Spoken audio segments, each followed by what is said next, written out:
In 1907, Sir Francis Galton asked 787 villagers to guess the weight of an ox. None of them got the right answer. But when Galton averaged their guesses, he arrived at a near perfect estimate. This is a classic demonstration of what's called the wisdom of crowds, where groups of people pull their abilities to show collective intelligence. Galton's story has been told and retold with endless variations on the theme. If you don't have an ox handy, you can try it yourself with beans in a jar. It's a really cool experiment, one that I've actually done when I was in undergraduate, where you just use like gumballs or use marbles. And if you just take everyone's numbers, and the larger the pool, the better of an estimate you're going to get, and you average them all together, you get damn near, if not the exact answer. And this quote unquote wisdom of the crowds is unfortunately what I believe to be the best way to determine the college football playoff. Now, I do have to say I am a bit biased. I'm a huge Texas Longhorns fan, and this year in the 23 to 24 season, they were actually picked number 3 by the committee. However, it's hard to say, but I would have been 100% fine if they weren't, because of this wisdom of averages. I have bias. It's hard to remove. So for myself, that's why I tend to lean on a lot of data. But there's a danger to the data, and that's what I want to kind of get into. So in this whole realm of data science, there's machine learning, neurocomputing, pattern recognition, AI to help drive data-driven decisions. But there's things called data drift, and there's certain anomalies, there's outliers within data sets that aren't necessarily captured within using a data-driven model. Now, in the college football realm, we have the entirety of the FBS, plus, of course, Notre Dame, who just doesn't want to be part of the FBS conferences. And with that sense, it takes a bit of massaging, I guess, of trying to evaluate data.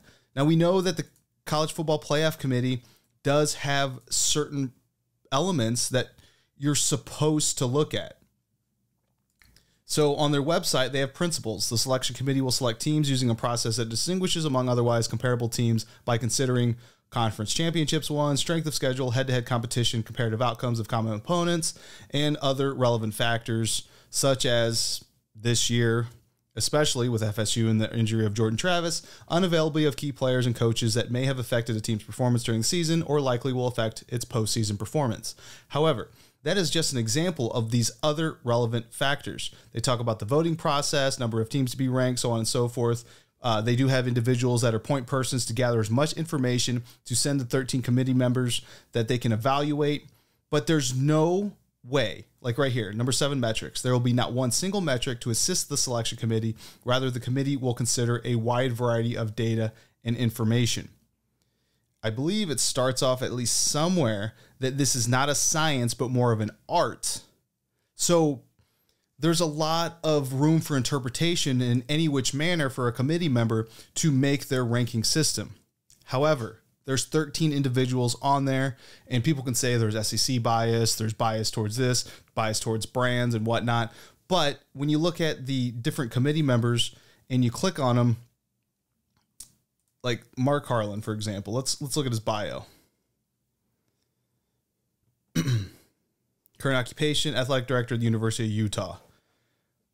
Yeah, sure, maybe he's biased towards Utah, for example. However, he's not the end-all be-all. Let's look at Will Shields on the current committee. Owns and operates a gymnasium sports facility outside Overland Park, Kansas. I mean, close by is going to be KU. They were part of the ranked, but they didn't come into factor for the 4 playoff teams. And for the hell of it, let's look at Kelly Whiteside, for example. Professor at Montclair State University, which by no way is going to end up on the top 25. I mean, that's kind of a bad thing to say. I don't know. Maybe in the future. I actually don't know if they are an FBS team or whatever. However, you have these 13 individuals on the committee that are assessing in their own way to reach a conclusion of the college football playoff rankings. And again, this lends itself to be the wisdom of the crowds. This year, if we were to take purely the criteria listed, data-driven, you would end up with, I would say, a reasonable team. It would have included Florida State this year and not Alabama.